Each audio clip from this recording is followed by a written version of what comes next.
Hi, my name is Thomas Carey. I'm a freshman at UVM.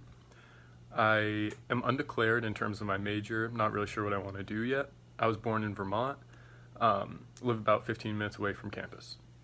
The film we'll be discussing today is Citizenfour. Citizenfour mainly focuses on the growing expansion of information gathering by governmental organizations such as the NSA in the United States, and specifically the leaking of a man named Edward Snowden, who was an NSA analyst, and desired to show the world the ongoings of the NSA in regards to privacy invasion and information gathering in the wake of the 9/11 terrorist attacks. Citizenfour has multiple themes, one of which being the victimization of citizens by the NSA.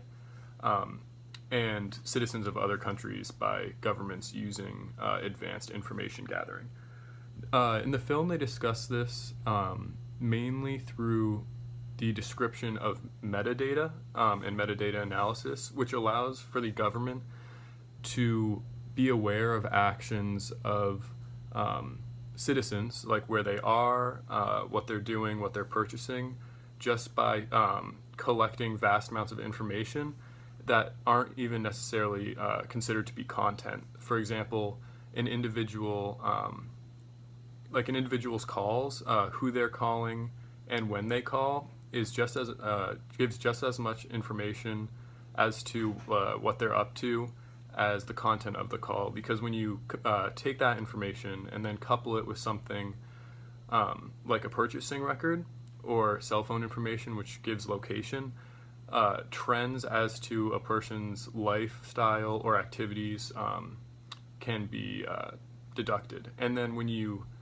put this in a system where you know all this information about everyone, you suddenly know who's interacting with who is likely to interact with who, and you end up in a system where the government can know your actions and even anticipate your actions. The problem with this extensive use of metadata arises when individuals begin to fear that their movements are being tracked and that they're even being put on lists based on some of their actions. For example, some individuals will not input certain things into a search tool on the internet because they fear that they might be put on some list, or they won't express opinions online for fear of opposing the government and being put on some list. And this begins to squelch individuals' freedom of speech because even though freedom of speech obviously still exists, if it's not backed by the government, or what you use your freedom of speech to say is not backed by, is not supported, then freedom of speech really has no power. This idea is actually covered quite extensively in the film, as a result of it being one of the main reasons Edward Snowden decided to blow the whistle on the NSA with regards to their extensive information gathering on US citizens, because he began to feel that it squelched the intellectual exploration, is I believe the term he used, of citizens. And when he would look back on the internet prior to this intense information gathering, it was a place where people were free to put forth their opinions and explore new ideas, and the diminishing of these returns was not something that seemed to be appropriate. Another theme of Citizenfour is the threat that is posed to democracy by the use of metadata, and this technology is even referred to as quote, the greatest weapon for oppression in the history of man.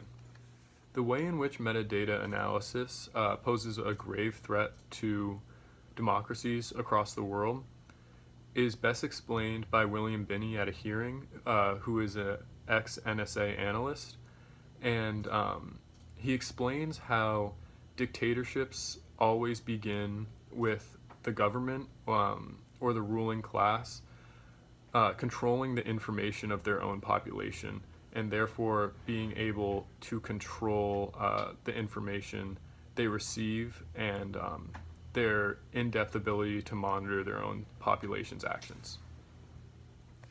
With regards to what I liked or disliked about the film, to be completely honest, there wasn't much that I disliked. I would say the only thing that I said I would, yeah, the only thing I would say I had a problem with was near the end of the film, they didn't provide subtitles to some of the hearings, especially by Glenn Greenwald, and a lot of that was in Spanish. Luckily, I have a decent knowledge of Spanish as I've been taking it for a couple of years. So I was able to understand some of it, but the lack of subtitles was definitely unfortunate. With regards to what I like, I really did enjoy the extensive background information of the situation and of the function of metadata and how that all works. I thought that was great. It provided me with a real understanding of the actual implications as to how all of this works. I also really liked the use of actual sources. So when they were talking to Edward Snowden in his hotel room, they actually filmed all of those different interactions and him giving them the information. Also, the way that Snowden went about giving this information really gave context as to just how real the government's knowledge as to the actions of individuals goes, and to what extent this really is a situation that needs to be resolved one way or another. Something else I really liked was how they would incorporate news clips and the population's reaction to everything that was happening. I thought it was very interesting to see Snowden in his hotel reacting to reporters saying, "Oh, what do you think? Is this guy a patriot, or is he a whistleblower? Has he committed treason, or is this something? Is this a brave act and a patriotic act?" I would also say that something else I really liked was, again, the live footage of the events as they took place, as it was filmed while it was happening, and not retrospectively. I also greatly enjoyed seeing to what extent secrecy was imperative in this situation for Edward Snowden to actually get this information out successfully, whether that be the encrypted emails, or even when he disconnected the phone in his hotel room due to the possibility of the NSA being able to listen in if they were able to find out exactly where he was, or when he would put the blanket over his head just to view his own computer when he opened the documents.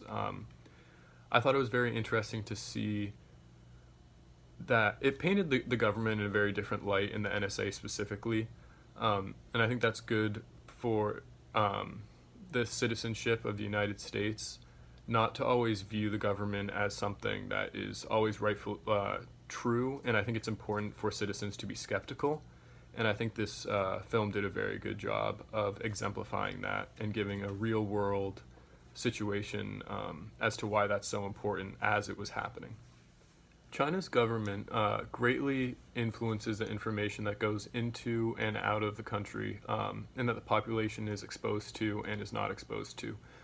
But more recently, residents of northwestern China, referred to as, I believe it's pronounced Uyghur, have actually been discriminated against and put on a list of risk to other individuals of the country, low, standard, or high risk, based on ethnicity, religious practices, whether or not you have a passport, whether or not you have relatives abroad, or if you've known anyone who's been arrested. And this kind of goes back to the idea of individuals being monitored and their actions being affected greatly by the information gathering of the government, and in this case, the Chinese Communist Party. The Uyghur actually have to go through specific checks and get their specific ID cards made, and go through biometric scans due to their risk level as determined by, like I said, passport, whether or not they have relatives abroad or know anyone who's been arrested. And again, this is just a great real world example of a government using information to control their citizens.